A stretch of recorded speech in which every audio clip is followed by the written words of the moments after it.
for artists. Stonebwoy has expressed his concerns about not being mentioned in an article listing Ghanaian musicians who had made an impact on the hip life genre in Ghana. Although netizens pointed out that the article was specified to hip life artists only, Stonebwoy remained adamant in his claim that he should have been included. Shatta Wale, however, known for his outspoken nature, did not hold back his reply. In a post on X on August the 23rd, 2024, Shatta Wale urged Stonebwoy to reduce his ego and allow credit to be given to those due. How are you gonna demand a shout out in a hip life article when you didn't even get the memo back then? Somebody needs to deflate this ego a bit.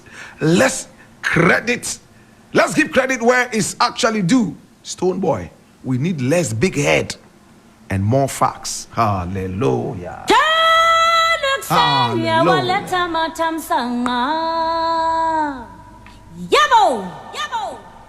I checked it too.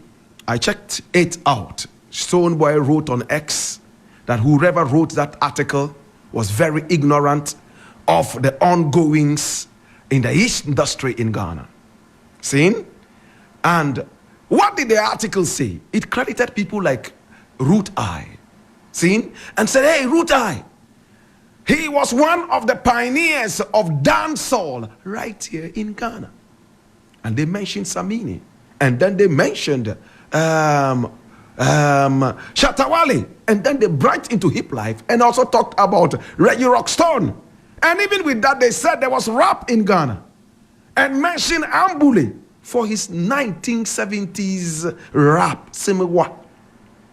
But somewhere in the 1990s, rap hit the coast of this country, and boom, so many Ghanaians latched onto it, and it gave birth to hip life as named by Reggie Rockstone.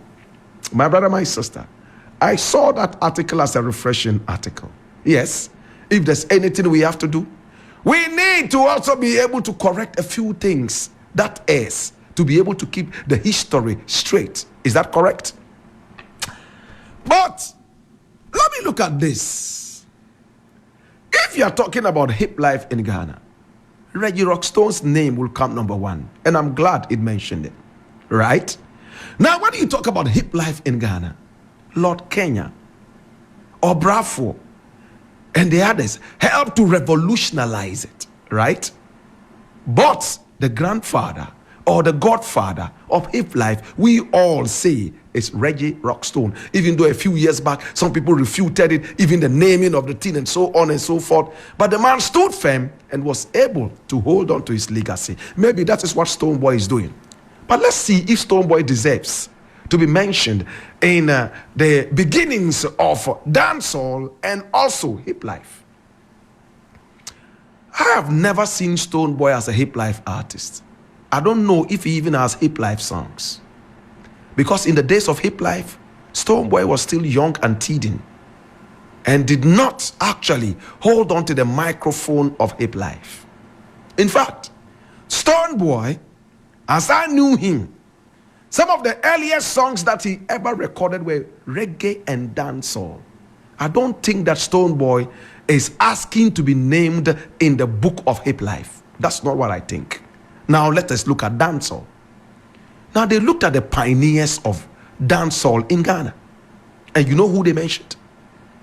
They mentioned Root Eye. Is Root Eye deserving of being called a pioneer of dancehall? Absolutely, yes. The very first dancehall song in Ghana, by my standards, was done by you, Root Eye. Sweetie, sweetie, found Sabbath to me come. When I'm it's a Jamaican flow. The melody is actually borrowed from Luciano. But he used it. And Zap Mallet produced it. That was the very first dancehall song we had here. And today I'm going to close with that. My brother, my sister. Now, Shatta Wale was mentioned. You see, the thing many people don't know, and I know Shatta Wale is going to be angry with me when I say this. Look, Shatta Wale is older than Samini. Did you know that? Yes. Shatta Wale is older than Samini. The age he gives you all these years is his music age, just as some people have football age. Shatta Wale is a few months older than Samini. And I'm telling you this for a fact. He's not a little boy. He's just handsome and beautiful. My brother, my sister, Shatta Wale has been in the game for only God knows how long. He was just underground, struggling and suffering. And to God be the glory. He's been able to come up. One day when he writes his book, then you might see his real age and when he was born. I would not mention it, but I can tell you he is older than Samini. Samini doesn't even know this. That's why when he calls Samini Olu, Samini keeps quiet. In one way or the other. He's older than Samini. But he's been able to play the young card, the youth card, and all the youth have been able to come around him. And I want to learn from that. Some of us, we can't say we are 25. There are gray hairs all over us. No matter how much you try to paint your beard and your hair, you still will be pointed out as, hey, Massa, Effie Road. Ewa, my brother. Now let's get back to Stonebwoy. When Shatta Wale started releasing music, Stonebwoy hadn't started. As Stonebwoy was told, Shatta Wale is a contemporary of Samini. They come from the same era, and Samini has said it time and again. But Shatta Wale has played the card. Oh, I'm for the youth. I'm young just like them. He sacks his pants. He dresses like them and tries to do things like them and all that. And they admire him and see him like, you know, he's one of them. But he's actually their father. I think it's a beautiful thing that you can use in marketing. I think if Stonebwoy is not mentioned in the dancehall thing, I think that he should be humble enough. Humble, please. You are doing so much. You are one of the hardest working artists in the world, not only in Ghana. What you have achieved, I couldn't achieve it in your age. No, at your age, I couldn't achieve this thing that you are doing now. And I'm so proud of you. Traveling around the world, performing on several festivals. For me, if you are an artist and you have never played on a festival stage outside, rethink your status as an artist. The festival is where different artists from around the world come together to showcase their talents. When you rub shoulders with these people and still stand out, that is when you call yourself tried and tested. And Stonebwoy has done it.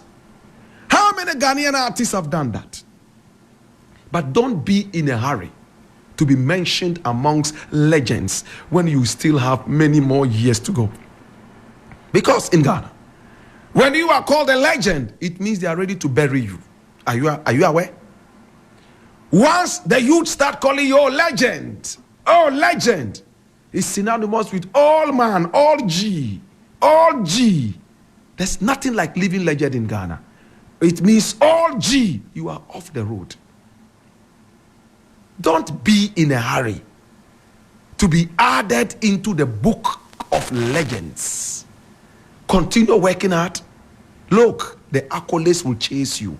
Humble beginnings beget big futures. Think about it. I leave it here.